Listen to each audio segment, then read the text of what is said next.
Hello friends, welcome to தியா சமையல். இன்னைக்கு என்ன சமைக்க போறேன்னா பீர்க்கங்காய் வச்சு ஒரு கூட்டு தான் பண்ண போறோம். பீர்க்கங்காயில் அதிகமான அயன் மெக்னீஷியம் இருக்கனால கண்ணுக்கு ரொம்ப நல்லது. முக்கியமா லிவரை டீடாக்சின் பண்ணக்கூடிய தன்மை இந்த பீர்க்கங்காய்க்கு இருக்கு. பீர்க்கங்காய் கூட்டு நான் செய்யற மாதிரி நீங்க செஞ்சு பாருங்க. பிடிக்காதவங்க கூட ரொம்ப பிடிச்சு சாப்பிடுவாங்க. வாங்க எப்படி செய்யறதுன்னு பார்க்கலாம். சமையல் அறைக்கு போறதுக்கு முன்னாடி இப்பதான் ஃபர்ஸ்ட் டைம் என் சேனலை பாக்குறீங்கன்னா என் சேனலை சப்ஸ்கிரைப் பண்ணிட்டு பக்கத்துல இருக்க பெல் ஐக்கானை கிளிக் பண்ணிட்டு வாங்க.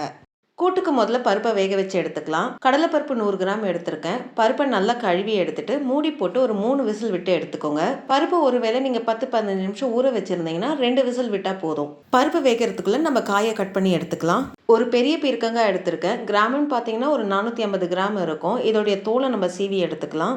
பீர்க்கங்காய் மேலே ஒரு ஷார்ப்பான எட்ஜஸ் நிறைய இருக்கும். அந்த ஷார்ப்பான எட்ஜஸ் மேலே வச்சு நீங்கள் தோலை சீவினீங்கன்னா ஈஸியாக சீவ முடியும். பீர்க்கங்காய் தோலை வச்சு நல்ல டேஸ்டான ஒரு துவையல் அரைக்க முடியும். அதனால தோலை நீங்கள் வேஸ்ட் பண்ணிடாதீங்க. எடுத்து வச்சு நீங்கள் துவையல் அரைச்சிக்கோங்க. பீர்க்கங்காய் துவையல் எப்படி அரைக்கணுன்ற வீடியோவை வரப்போகிற வாரத்தில் உங்களுக்கு போடுறேன். மறக்காமல் நீங்கள் பாருங்கள். காயை கட் பண்ணி எடுத்துக்கலாம். காயை கட் பண்ணி உள்ளே இருக்கிற விதை ரொம்ப பிஞ்சு விதை, அதனால விதையோட சேர்த்து கட் பண்ணி எடுத்துக்கோங்க.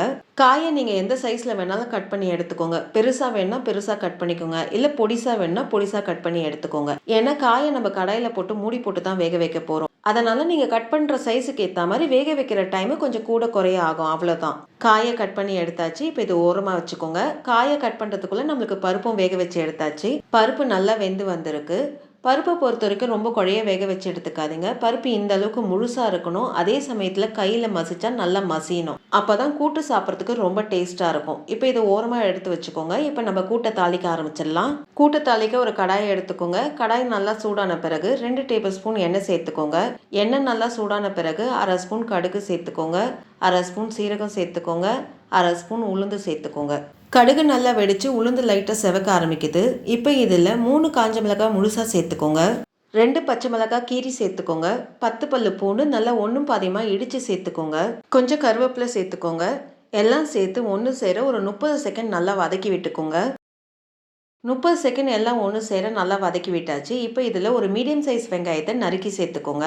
வெங்காயம் சேர்த்து நல்லா வதக்கி விட்டுக்கோங்க. வெங்காயம் அந்த எண்ணெயில் நல்லா வதக்கி அதோடைய கலர் லைட்டாக சேஞ்ச் ஆகி வரும். அந்த அளவுக்கு நீங்கள் வதக்கி விட்டுக்கணும். வெங்காயம் நல்லா வதக்கி வந்திருக்கு பாருங்க. வெங்காயம் இந்த அளவுக்கு வதக்கி விட்டுக்கணும். இப்போ இதில் ஒரு மீடியம் சைஸ் தக்காளியை நறுக்கி சேர்த்துக்கோங்க. தக்காளி சேர்த்து 1 நிமிஷம் நீங்கள் வதக்கி விட்டால் போதும். தக்காளி நல்லா சாஃப்டானா போதும். நல்லா மசிகிற அளவுக்கு வதக்கணும்னு அவசியம் இல்லை. தக்காளி சேர்த்து 1 நிமிஷம் நல்லா வதக்கி விட்டுட்டேன். இப்போ இதில் ட்ரை மசாலா சேர்த்துக்கலாம். 1/4 ஸ்பூன் மஞ்சப்பொடி சேர்த்துக்கோங்க. 1 ஸ்பூன் குழம்பு மிளகாப்பொடி சேர்த்துக்கோங்க. குழம்பு மிளகாப்பொடி இல்லைன்னா 1/2 ஸ்பூன் தனியாத்தூள், 1/2 ஸ்பூன் வெறும் மிளகாத்தூள் சேர்த்துக்கோங்க. மசாலாக்கு தேவையான உப்பை சேர்த்துக்கோங்க. ட்ரை மசாலா சேர்த்து 1 நிமிஷம் அந்த வெங்காயம் தக்காளியோட நல்லா கிளறி விட்டுக்கோங்க. 1 நிமிஷம் ட்ரை மசாலா வெங்காயம் தக்காளி ஒன்று சேர நல்லா கிளறி விட்டாச்சு. இப்போ இதில் நம்ம கட் பண்ணி வச்சுருக்க காயை சேர்த்துக்கலாம். காய் மசாலாலாம் ஒன்று சேர நல்லா கிளறி விட்டுக்கோங்க. இந்த வீடியோவை பார்த்துட்டு இருக்கவங்க இந்த சேனலை சப்ஸ்கிரைப் பண்ணி உங்களுடைய சப்போர்ட்டை எனக்கு கொடுங்க. அது மட்டும் இல்லாமல் உங்களுடைய ஒப்பீனியன் சஜஷனை எனக்கு கமெண்ட் செக்ஷனில் போஸ்ட் பண்ணுங்கள். என்னுடைய இம்ப்ரூவ்மெண்ட்டுக்கு அது ரொம்ப யூஸ்ஃபுல்லாக இருக்கும். காயும் மசாலாவும் ஒன்று சேர நல்லா பெரட்டி விட்டாச்சு. இப்போ இதில் ஒரு 1/2 கிளாஸ் தண்ணி மட்டும் சேர்த்துக்கோங்க. ஏன்னா காயிலே நல்லா தண்ணி விடும். அதனால ஒரு 1/2 கிளாஸ் மட்டும் சேர்த்துக்கோங்க. ஒருவேளை நீங்கள் பருப்பு வேக வச்ச தண்ணி இருந்தால் அந்த தண்ணியை கூட நீங்கள் இப்போ சேர்த்துக்கலாம். தண்ணி சேர்த்து எல்லாம் ஒன்று சேர நல்லா கிளறி விட்டாச்சு. இப்போ மூடி போட்டு 5 நிமிஷம் லோ ஃப்ளேமில் காயை நல்லா வேக விடுங்க. காய் வேகிறதுக்குள்ளே இந்த கூட்டுக்கு தேவையான தேங்காய் மசாலாவை அரைச்சி எடுத்துக்கலாம். தேங்காய் மசாலாவுக்கு 1/4 மூடி தேங்காவை சின்ன சின்ன பாத்தியாக கட் பண்ணி சேர்த்துக்கோங்க. 2 பச்சை மிளகாவை உடச்சி சேர்த்துக்கோங்க. 1/2 ஸ்பூன் சீரகம் சேர்த்துக்கோங்க. 1/4 ஸ்பூன் சோம்பு சேர்த்துக்கோங்க.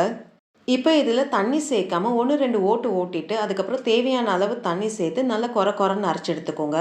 மசாலாவை நீங்கள் இந்த அளவுக்கு அரைச்சி எடுத்துக்கணும். ரொம்ப பேஸ்ட் மாதிரி அரைக்காமல் லைட்டாக கொரன்னு அரைச்சி எடுத்துக்கணும். இப்போ இது ஓரமாக வச்சுக்கோங்க. காய் வெந்திருக்கும். ஓப்பன் பண்ணி பார்க்கலாம்.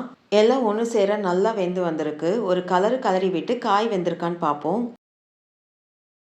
காய் நல்லா சாஃப்டாக வெந்து வந்திருக்கு. இப்போ இதில் நம்ம வேக வச்ச கடலைப்பருப்பை தண்ணியோடு சேர்த்துக்கோங்க. நம்ம அரைச்சி எடுத்து வச்சுருக்க தேங்காய் மசாலாவையும் சேர்த்துக்கோங்க. கடலைப்பருப்பு தேங்காய் மசாலா சேர்த்து எல்லாம் ஒன்று சேர நல்லா கிளறி விட்டுக்கோங்க. எல்லாம் ஒன்று சேர நல்லா கிளறி விட்டாச்சு. நம்ம உப்பு மசாலாவுக்கு மட்டும்தான் போட்டோம். இங்கே டேஸ்ட்டை பார்த்து தேவையான அளவு உப்பு சேர்த்துக்கோங்க. உப்பு சேர்த்து எல்லாம் ஒன்று சேர நல்லா கிளறி விட்டுக்கோங்க.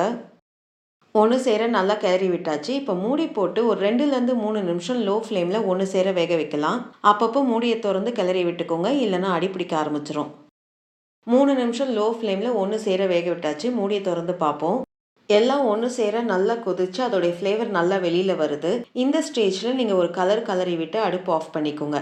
இல்லை கூட்டு உங்களுக்கு ரொம்ப திக்காக வேணும்னா 1 நிமிஷம் ஹை ஃப்ளேமில் கொஞ்சம் விட்டு விட்டு கிளறி விடுங்க. கூட்டு நல்லா திக்காகி வரும். அப்போ அடுப்பு ஆஃப் பண்ணிக்கோங்க. நல்லா ஹெல்த்தியாக டேஸ்ட்டாக ஒரு பீர்க்கங்காய் கூட்டு ரெடி ஆயிடுச்சு. இந்த வீடியோ உங்களுக்கு பிடிச்சிருக்கும்னு நினைக்கிறேன். அப்படியே ஒரு லைக்கை தட்டுங்க. மறக்காமல் என் சேனலை சப்ஸ்கிரைப் பண்ணிட்டு பக்கத்தில் இருக்க பெல் ஐக்கானை கிளிக் பண்ணுங்க. வரும் நாட்கள் இனிதே அமைய நல்வாழ்த்துக்கள். நன்றி, வணக்கம்.